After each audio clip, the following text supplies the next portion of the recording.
Hello everyone and welcome to Eric's first of the series, How To. Today Eric is showing us how to make a classic Victoria sponge cake. He uses the all-in-one method and this is so simple it should work even if you've never made a cake before in your life. Before you start to cook, you'll need a 5-inch loose-bottomed or spring-formed cake tin. 5 inches is about 13 centimetres. Don't worry if you don't have a loose bottom or spring form tin, you only have the solid kind. It'll work just as well, and I'll explain at the end of the recipe how to cool it in that kind of tin. You will need to grease your tin thoroughly with margarine and also line the bottom with greaseproof paper.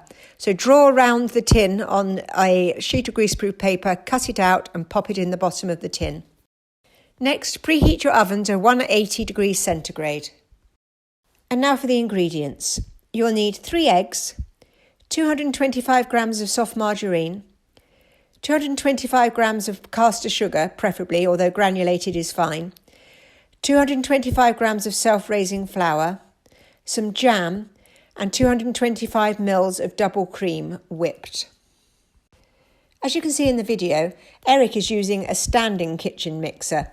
Great if you have one of those. If not, you can use an electric whisk, hand whisk, or you can even use a balloon whisk or a good old-fashioned wooden spoon. Now you need to get all your ingredients together in the bowl. Crack the eggs in last and then get beating.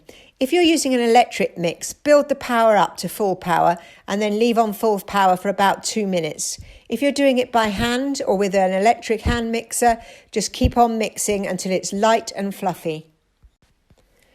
Pour the light and fluffy mixture into your tin and then bang gently on the worktop and give it a little shake to level it all out. Pop your cake into the oven and bake for 35 to 40 minutes. Check your cake after 35 minutes. When cooked, the centres will feel springy when lightly touched with a little fingertip and then no imprint will remain. Put the tin on a wire cooling rack and if you're using a loose bottom tin or a spring form one, remove the tin edge. If you're using a solid tin, leave to cool completely in the tin. When the cake is cool, and this will take between half an hour and an hour, slice it in half. If your cake is still warm, it may crumble. Now you can ice your cake. Put the jam on first and spread to the edges. Traditionally, this is strawberry jam or raspberry jam, but feel free to use whatever you like. You can even use Nutella, lemon curd. The choice is yours. And then add the 225 ml of whipped cream. Put that on top of the jam and again spread to the edges of the cake. Put your lid back on the top and then dust with icing sugar.